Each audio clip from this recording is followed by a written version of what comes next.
Let him freeze. He's already half dead. That's what my grandson said while flames devoured my house. Their laughter carried through the sfow like a knife, louder than the crack of collapsing beams. I saw it all from a hospital bed, IV in my arm, heart monitor keeping time with my rage, my house, my life's work, burning to the ground, and my bloodline celebrating it. My name is Tom, 73 years old, former soldier, stroke survivor. They thought those two words, stroke survivor, meant cripple, weak, finished. They forgot the other word that still defined me, soldier. The hospital window reflected the glow of the TV screen. Ash and sparks lit up the night sky like fireworks. A nurse rushed in, fumbling with the remote, trying to turn it off. Too late. I'd heard their voices. Clear. Cocky. He won't need it. He'll be in a nursing home by spring. The smell of antiseptic clung to my throat, but beneath it I could still smell smoke, even from miles away. My cane rested against the wall, waiting. My hand twitched toward it, a soldier's reflex. Because in that moment, something rewired in me. The stroke hadn't killed me. My grandchildren had just woken me up. 3 days later, I signed myself out. Snow crunched under my boots as I walked into the sharp winter air, cane tapping with each step. The sky hung low and gray, heavy with the kind of storm that strips trees bare. I welcomed it. A storm clears the weak branches. The house was gone. Only a blackened skeleton remained, jagged beams reaching out of the ash like broken bones. Neighbors stood around in coats, shaking their heads. Faulty wiring, they whispered, parroting the lie my grandsons had spread. I didn't correct them, not yet. A soldier knows patience is a weapon. One neighbor slipped me a USB drive. His eyes darted nervously. You didn't get this from me. Then he vanished before I could answer. In the dim motel room that night, the heater rattling like distant gunfire, I plugged it in. The video played. My grandsons, in my yard, gas cans, lighters. One of them striking a match with a grin wide as sin, fire roaring to life. Their laughter. The screen went dark. I didn't blink, didn't curse. Just sat back in that creaky chair and wrote their names in a notebook. Soldiers make lists. Lists turn into orders. Orders turn into missions. The next morning, I sipped bitter motel coffee while steam fogged the window. My hand trembled, but not from weakness, from clarity. My phone buzzed. Caller ID, one of the boys. I answered. Hey, Grandpa, he said, trying to sound casual. Tough luck about the house. Guess you'll have to move in with us now. We'll clear some space in the basement. Don't worry, we'll take good care of you. The basement. Like I was some busted piece of furniture. I let him talk. Let him brag about not paying rent anymore. About insurance money they thought they'd get through me. About how the old man was too weak to stop them. I finally spoke. Just one line. You boys don't know me at all. Then I hung up. That night the motel walls seemed to press in closer. The heater hissed. The neon light from the parking lot blinking through the thin curtains. I lay awake, remembering other young men who thought orders didn't matter, who thought they were untouchable. Most of them didn't last. Discipline always wins. The next day, I walked into the county records office. The clerk barely glanced up. I laid the deed to my land on the counter. My pen hovered for a moment before I wrote their names in thick black ink, then drew a line through each. By sunset, the land was still mine, and their names were erased. Snow fell heavy that evening, blanketing the town in silence. Chimneys smoked, families gathered in warmth, and I walked alone through it, cane tapping steady, heart cold. They thought fire would end me. Number. It had forged me into something sharper. The first lesson I had planned for my grandchildren would start sooner than they ever imagined. The insurance man leaned across the scorched frame of my front porch, clipboard in hand, and said it plain. Your grandson's already filed the claim. I stared at him. Snow crunched under his boots as he shifted uncomfortably, trying not to meet my eyes. The house was still smoldering, and already they'd tried to collect. They hadn't even buried the ashes. They said you gave them permission, he added. His pen tapped against the paper, a nervous staccato. Permission. My hand clenched around the cane, the nerve of it. I didn't argue, didn't explain, just gave him a look that made him swallow hard. He closed the clipboard and muttered, We'll need to investigate. Then he backed away like he'd seen enough. When he left, I walked to the edge of what had been my living room, The smell of wet ash clung to the air, sharp as burnt coffee. Blackened bricks jutted from the foundation, steaming in the cold.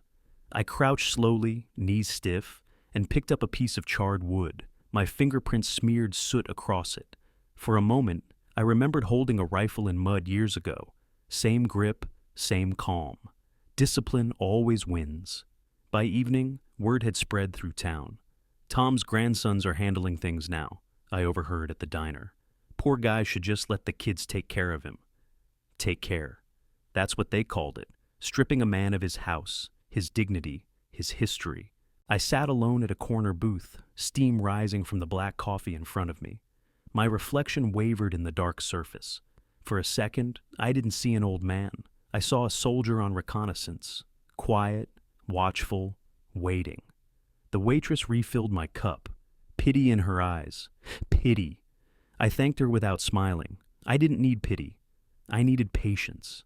That night at the motel, I opened the notebook again. Their names sat there, ink already heavy from the first line I'd drawn through them. I added new notes, dates, the insurance claim, a neighbor's gossip. Every humiliation logged with the precision of a field report. Then I drew a box around one word: school. I knew where they thought they were headed: easy street. No work, no respect, just waiting for me to roll over and let them take whatever was left. But there are places for boys like them, places where the air tastes of iron and sweat, where beds are hard and mornings start before the sun. I knew because I had been there once, and I still had friends who kept doors open. Before I made any calls, I tested the waters. The next afternoon, I drove my rusted pickup to my oldest grandson's house. Snow still clung to the tires when I pulled into the driveway. His music blasted through the thin windows, bass thumping, laughter spilling out. I knocked once, no answer, knocked again. Finally, he yanked the door open, red-eyed, reeking of smoke, not from firewood. He grinned. Well, look who decided not to keel over. I didn't smile, just stepped past him into the mess, empty pizza boxes, cans scattered across the floor, a couch sagging under the weight of laziness, the kind of place discipline had never touched. He followed me in, arms crossed, cocky. What's the matter, Grandpa? Motel too lonely. Basement offer still stands. He smirked. Basement. Again with the basement. I didn't answer. I walked slow, cane tapping against beer bottles as I crossed the room. Then I stopped at the mantel. There it was, my old photo in uniform. They hadn't even bothered to hide it. The frame was cracked, the glass chipped, soot smudging the edges. I turned back to him, holding the picture. You know what this means? I asked. He shrugged, chewing gum loud. Means you used to matter. Now you don't. The gum popped between his teeth. I set the photo back down carefully, almost gently.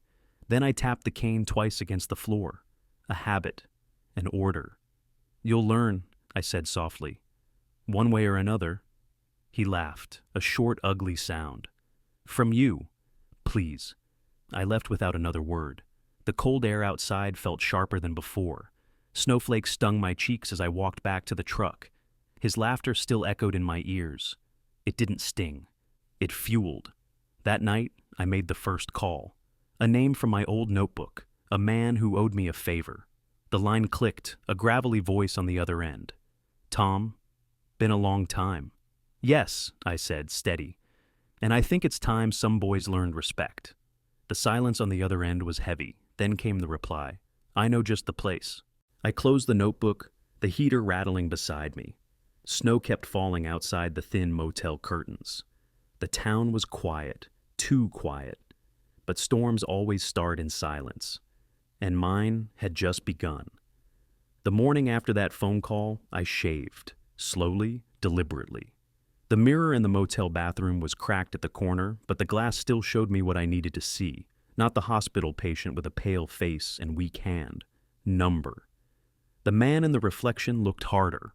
Older, yes, but sharpened like steel left out in the cold. I buttoned my coat, picked up my cane, and slid the notebook into my pocket. A soldier never walks into battle unprepared. First strike. It had to be quiet, clean, and fast.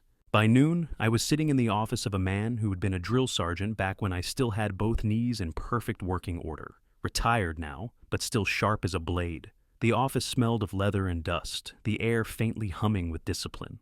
On the wall hung photographs of cadets in crisp uniforms, boys who had walked in soft and come out hard. "You really think they'll last here?" he asked after I explained. His voice was half curiosity, half warning. "They won't," I said. "That's the point." He studied me for a long moment, then nodded. "I can take them. Papers signed, transfer arranged. They won't like it." "They don't need to like it," I said coldly. "They need to learn." I left his office with the papers folded neatly in my pocket. Snowflakes clung to the edges, melting into dark spots. That evening, my grandsons swaggered into the diner like they owned the place. They spotted me in the corner booth. Their smirks widened. One of them shouted across the room, loud enough for everyone to hear, "Hey, Grandpa, how's the motel life? Get used to the smell of bleach yet?" The whole place went silent for a second too long. Then a few nervous chuckles. My grip tightened on the cane, but my face stayed calm. Calm is what unnerves them. I let them come closer, let them lean across the table, their breath thick with cheap beer. "You're done," the older one hissed. "We'll get the insurance money, and you'll rot in some nursing home." "Nobody wants you," I smiled, just barely. "Funny," I said softly. "Because I already made sure the insurance claim was flagged as fraud." The color drained from his face. The younger one's smirk faltered. "What?" he stammered. "The company has the video," I continued, my voice low, deliberate. "Gasoline, matches, your voice is laughing while my house burned. They'll investigate, and when they do, boys, you won't be the ones collecting. You'll be the ones explaining." Their eyes darted toward each other. No swagger now, just silence. I leaned back, cane tapping once against the floor. "Consider that your first lesson. Actions have consequences." I stood slowly, the diner quiet enough to hear the hum of the old jukebox. Every set of eyes followed me as I walked past them, coat brushing against the chair backs. My grandson stayed frozen at the table, pale, cornered. Outside, the air bit colder, sharper. Steam rose from the sewer grates. Snow crunched beneath my boots. The first strike had landed. Not fatal, just enough to show them their enemy was awake. Later that night, they came pounding at the motel door. Their fists rattled the frame. "Open up, old man!" the older one shouted. "We know what you did." I didn't answer. I sat in the dark, cane across my lap, notebook open. I let them pound, let them shout, let them realize that noise wouldn't move me. Eventually, the pounding stopped. Tires squealed outside. Silence returned. I checked my watch. 2:17 a.m. My first mission was complete. Doubt had been sown. Panic had begun. But panic wasn't enough. I flipped the notebook to a clean page, uncapped my pen, and wrote one word at the top: respect. That would be my second strike, and it would cut deeper than fraud, deeper than fear, because I had a school waiting for them, and when the time came, they would learn what it truly meant to be broken down and rebuilt. The storm outside thickened, snow swirling under the orange glow of streetlights. The world looked hushed, as if holding its breath, and so was I, waiting. Because the war had just started. The motel walls began to close in after the third week. The heater clanked like it was mocking me. My cane leaned in the corner, the paint already chipped from too many hard taps against floors that weren't mine. Even a soldier can feel the weight of waiting. And waiting is dangerous. It breeds doubt. Word around town shifted fast. Neighbors who once whispered about "poor Tom" now whispered something worse, that I was slipping, that my grandsons were handling things. Handling. That was the word they used in the grocery line, at the diner counter. Handling, like I was livestock too stubborn to be led. I heard it all. I kept my face still, but inside, it gnawed. Doubt is a parasite. It crawls under your skin until you start to question your own orders. One afternoon, I stopped by the charred remains of my house again. Snow had blanketed the blackened beams, covering them in a false kind of peace. For a moment, I almost believed it. Almost. The quiet fooled me. The ashes looked soft, almost harmless. I crouched, picked up a shard of scorched glass, and caught my reflection. An old man stared back, wrinkles deep, eyes tired. For a second, I wondered if that's all the world saw. An old man too stubborn to admit defeat. The doubt deepened when I walked into the bank. My oldest grandson was already there, leaning against the counter in his ripped jacket, flashing the smile he uses when he's talking his way into something he hasn't earned. The teller laughed at something he said, handed him paperwork, and I caught the word advance. Advance. Money he hadn't worked for, money he'd never return. And they gave it to him because he carried my name, tarnished in his hands. He spotted me, smirked. "Afternoon, Grandpa. Want me to get you some coffee? You look tired." I stared at him, but said nothing. He winked at the teller, then brushed past me, the smell of stale smoke trailing him out the door. The teller lowered her voice. "He said you gave him permission. Is that true?" My grip tightened on the cane. "No," her smile faltered. "I'll need to verify accounts then."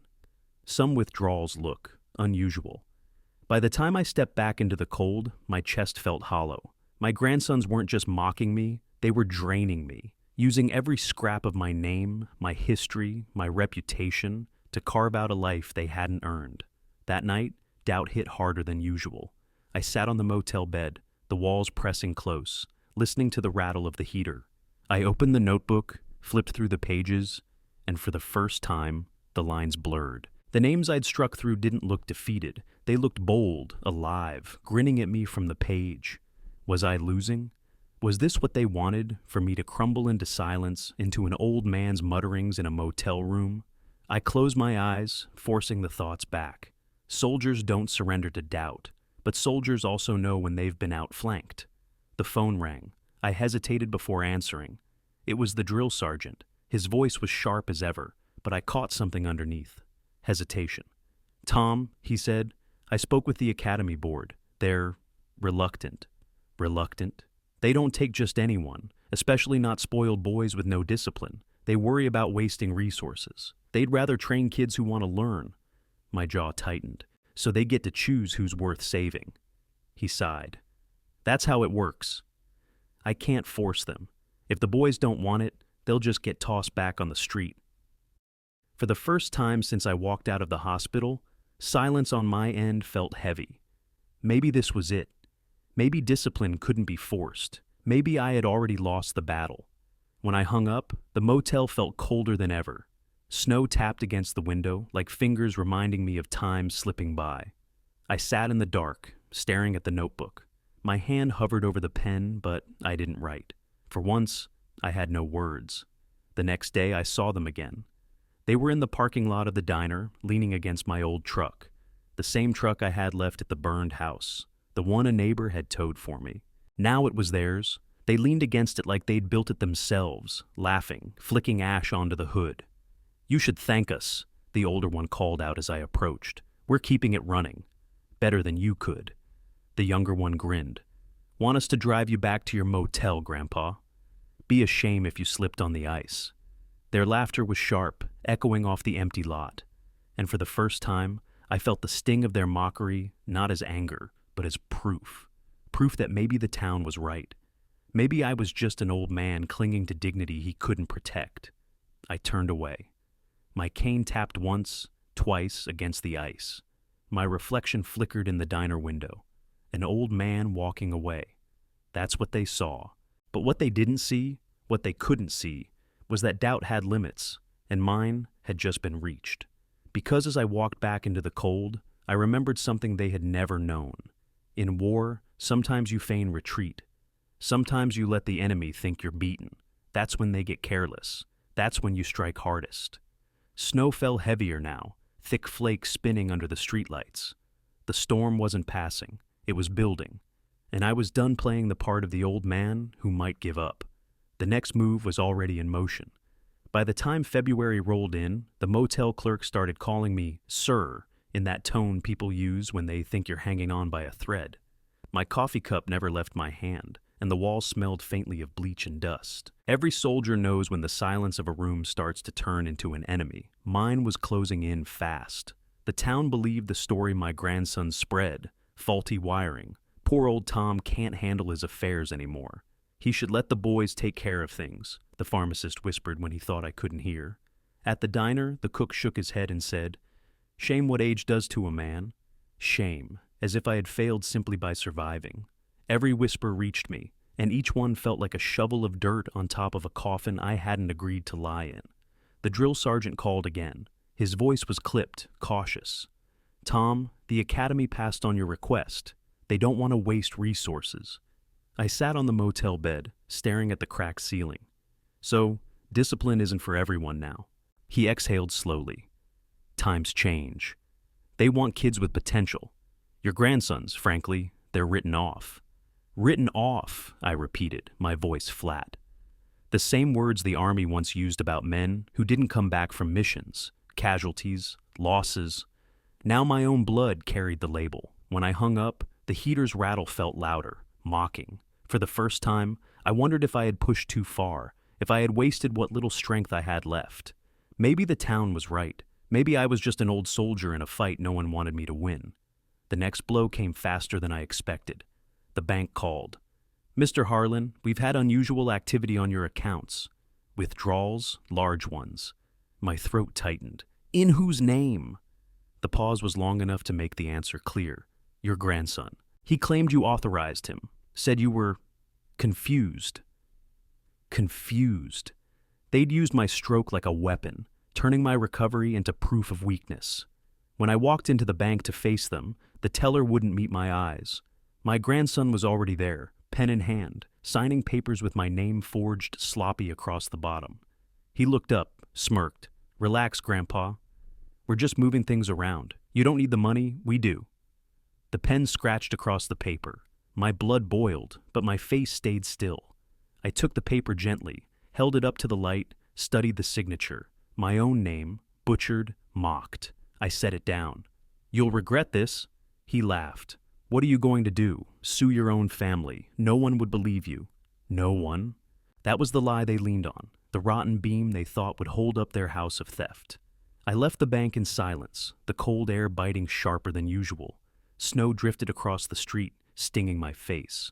For a moment, I almost faltered, almost believed the lie. But soldiers don't surrender to almost. That night, I sat at the motel desk, the notebook open, pen steady. I wrote a single line across the page. "Let them think I've lost, because that's when enemies get sloppy. That's when they stop watching their backs." The next morning, I walked into the diner, heads turned, some pity, some disdain. My grandsons were there, of course, holding court at a booth near the window, laughing too loud. They looked at me, and the older one raised his glass of soda in a mock toast. "To Grandpa Tom," he called, finally giving up. Laughter scattered around the room, some nervous, some genuine. I felt every pair of eyes on me. The humiliation sat heavy on my shoulders, but I kept my back straight, my steps steady. I sat at the counter, ordered black coffee, and didn't look their way. My hands wrapped around the mug, soaking in the heat. Let them think I was broken. Let them enjoy their victory lap. What they didn't see was the envelope tucked inside my coat pocket, thick, heavy, sealed with the kind of paperwork that speaks louder than laughter. After my coffee, I walked past their booth. Their smirks widened. "Where are you headed, Grandpa?" "Back to your motel. Don't slip on the ice." I didn't answer, just tapped my cane once, twice, against the tile.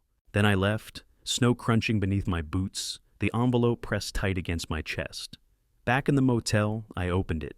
Inside were documents freshly notarized by a lawyer who still remembered me from the days when respect meant something in this town. The paperwork was clean, airtight, my estate rewritten.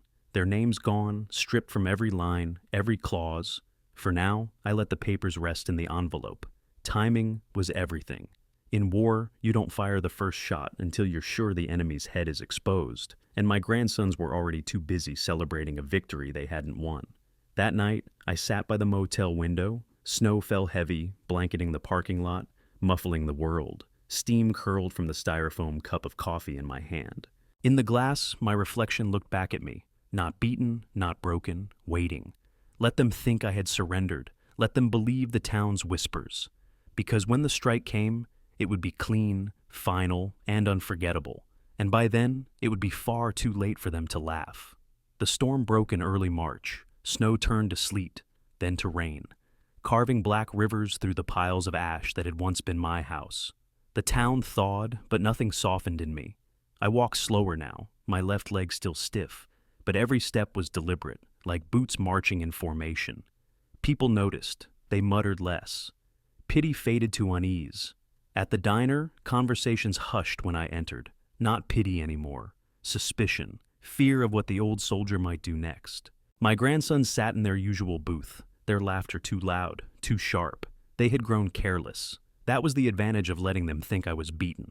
The first real crack came at the courthouse. I sat in the back row, cane across my lap, as the judge read out the insurance company's statement. Fraud. Suspicious filing. Pending investigation. The words echoed through the chamber like gunfire.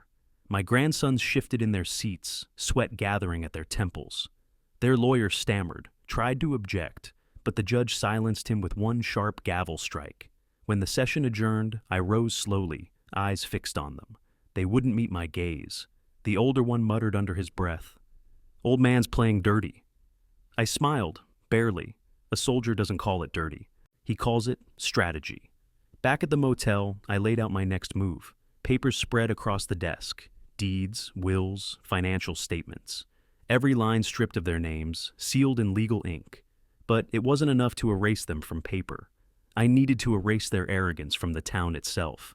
So I started small, quiet, subtle. I called an old friend who ran the local hardware store. "Credit," he repeated when I asked. "Your boys tried to run up a tab for supplies." "Don't extend it," I said flatly. "Not a dime, not in my name." By the end of the week, whispers spread. The Harlan boys' credit was frozen. The bar down on Main stopped serving them tabs. The gas station clerk demanded cash up front.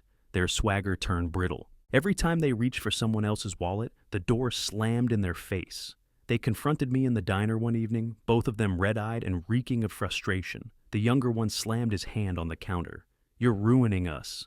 I sipped my coffee, steam curling into the dim light. "No," I said calmly. "You ruined yourselves." The older one leaned in close, breath hot and sour. "You think you're tough because you played soldier 60 years ago. You're nothing now. Nothing." My cane tapped once against the floor, steady. "You'll see what nothing looks like," I murmured. They left in a storm of curses that made even the cook flinch. But I didn't flinch. I'd seen worse storms. The next morning, the phone rang at the motel. It was the academy. The drill sergeant's voice carried a new weight. "We reconsidered," he said.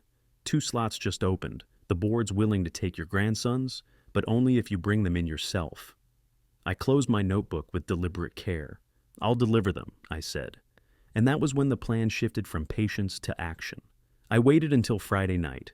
They were at the bar, as always, slouched over drinks they could barely afford. I walked in slow, coat heavy with rain, cane striking the floor with each step. Heads turned, the jukebox hummed in the background. I stopped at their table. "Boys," I said evenly, "it's time you earned something. Come with me." They laughed loud and bitter. "Where?" "To your motel, to play cards with ghosts." I leaned in, my voice low enough to freeze them. "To a place where you'll sweat before sunrise, where your names mean nothing, where you'll learn the weight of orders. Military school." The laughter died in their throats. The younger one paled. The older one sneered, but his eyes darted. "You can't force us." I tapped the papers onto the sticky table. Legal orders, enrollment forms, signatures notarized. Their smirks cracked as they scanned the lines. "You already signed," the younger one whispered. "No," I said. "The law signed for me. Guardianship revoked, estate transferred. Every dime you thought you had, gone. Your choice now is simple. March in on your own feet, or be dragged in disgrace." The bar went silent. Every man, every woman, every eye fixed on them. Their bravado drained, replaced by the weight of a public reckoning. They shoved the papers back at me, faces red, voices rising. "You won't get away with this." But the silence in the bar was louder than their shouts. People shifted, looking at me with something I hadn't seen in months. Not pity. Respect. I stood, papers in hand, and turned toward the door. Rain lashed against the windows, the storm outside as sharp as the storm inside. Behind me, their voices cracked, desperate now. "You can't do this." I paused at the door, cane steady on the wet floor. "I already have." The storm swallowed my words as I stepped into the night. The rain turned the streets into rivers, washing winter's dirt into the gutters. My truck splashed through puddles as I drove back from the bar. the headlights cutting through mist. I gripped the wheel tight, the papers still on the seat beside me. For the first time in months, I didn't feel like a man surviving. I felt like a man steering the storm, but storms make enemies desperate. By Monday, the grandsons fought back. They stormed into the motel lobby, slamming the door so hard the clerk nearly dropped his coffee. The older one shoved a folded paper into my chest. "See this? It's a petition. We're declaring you incompetent. You're not fit to manage your own affairs. You're done, old man." I unfolded the paper, my cane steady against the floor. Their lawyer's letterhead sneered up at me. Petition for guardianship. Claiming memory loss. Claiming confusion. Claiming I had been manipulated. For a moment, the room tilted. They weren't satisfied with ashes and stolen accounts. Now they wanted my mind, my name, my right to be myself. I looked up at them, my face calm. "You boys think paper wins wars?" They smirked. "Courts do."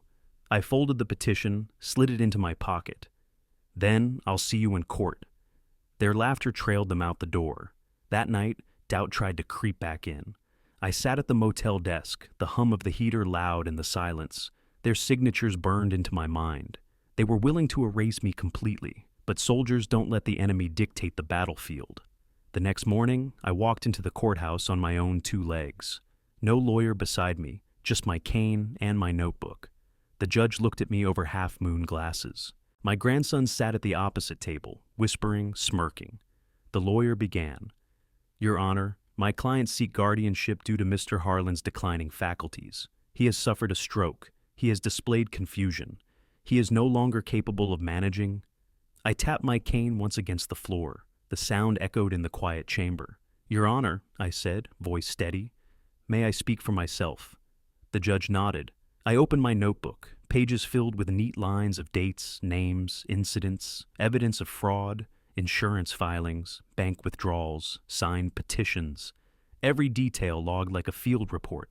I read them aloud, one by one, no stumbles, no hesitation. The words cut through the room like rifle fire. When I finished, I closed the notebook and met the judge's eyes. I may have suffered a stroke, but I did not suffer amnesia. I know exactly who I am, and I know exactly what they are. The silence that followed was heavy. The judge leaned back, lips pressed thin. "Petition denied," he said finally. "Case dismissed." My grandson's lawyer flushed. The boys sat frozen, their smirks gone.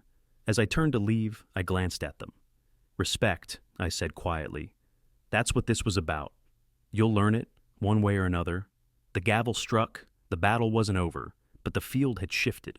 Back at the motel, I poured coffee into a styrofoam cup, steam fogging the window as rain beat against the glass. My reflection stared back, sharper than before. I'd won this round, but soldiers know. Victories breed retaliation, and retaliation came quickly.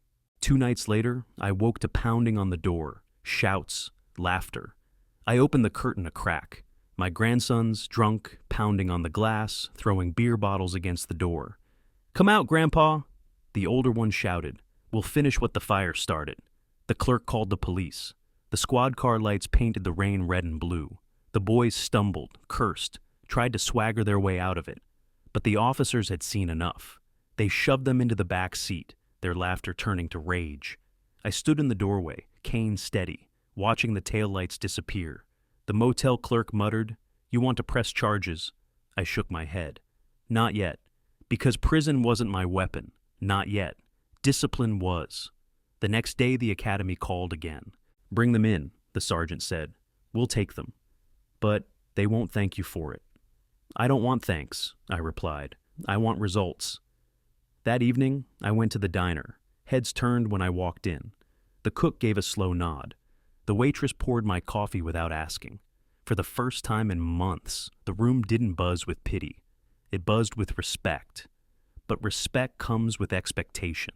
The town was watching now, waiting to see what I'd do next. If I failed, I'd prove my grandsons right.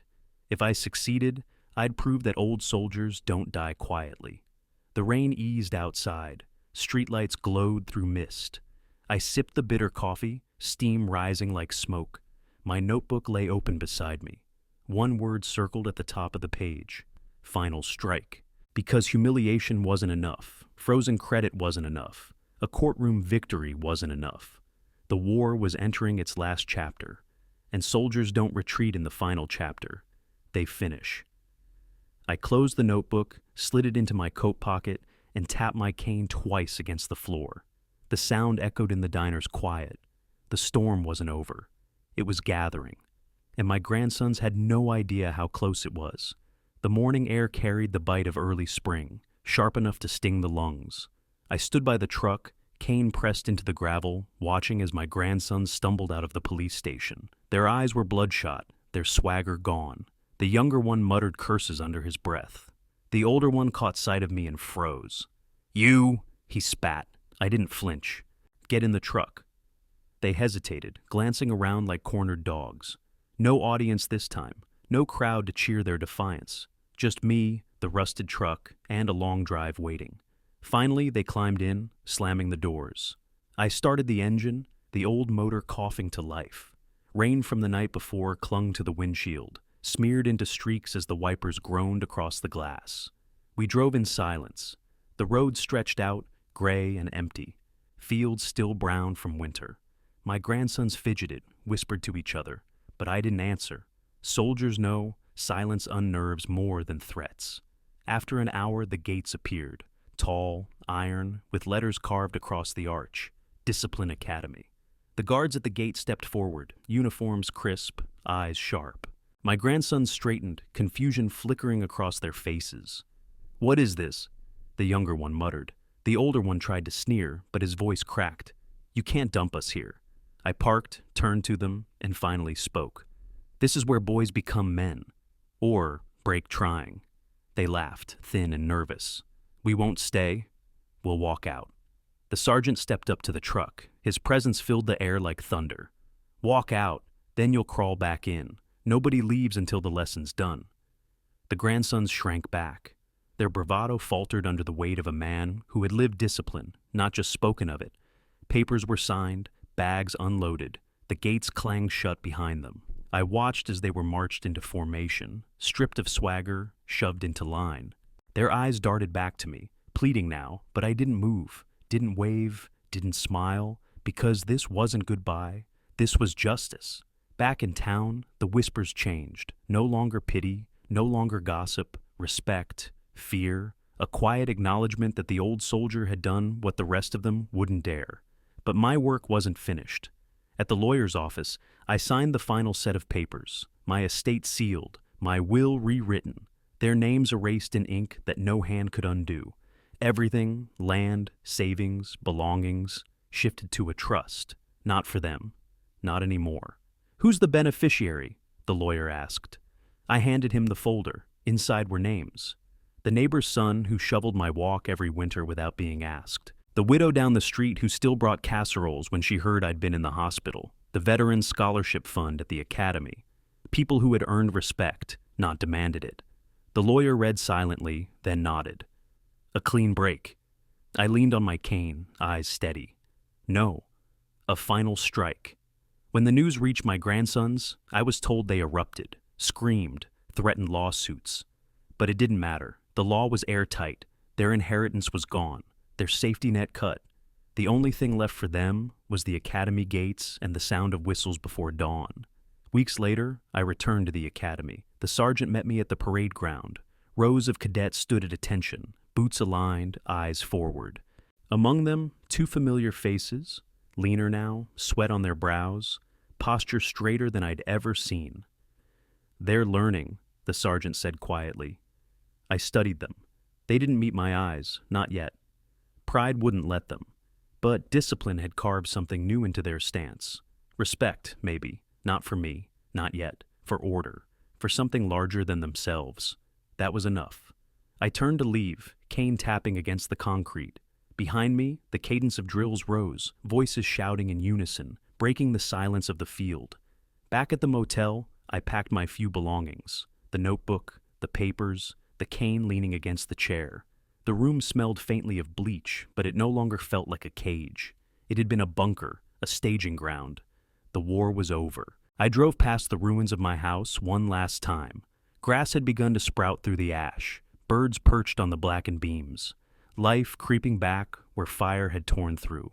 I slowed the truck, rolled down the window, and let the air sting my face. They thought fire had ended me. They thought humiliation would bury me. They thought greed would break me. Instead, they had built the fire that forged me. The town watched me drive past. Some tipped their hats. Some stayed silent. It didn't matter. Respect isn't in words. It's in the way eyes follow you. And they followed me now. I pulled onto the highway, the road stretching wide and empty. The sky cleared, blue breaking through the clouds. For the first time in months, the storm felt behind me. But victory doesn't taste sweet. It tastes cold, because revenge doesn't rebuild what was lost. It doesn't bring back the warmth of a home or the sound of laughter that wasn't poisoned by greed. It only leaves silence, a silence heavy enough to remind you that winning doesn't mean forgetting. I gripped the wheel tighter. My grandsons would sweat, they would curse, they would break, they would rebuild. Maybe one day they'd thank me, maybe they'd hate me forever. Either way, they would never forget me, and neither would I.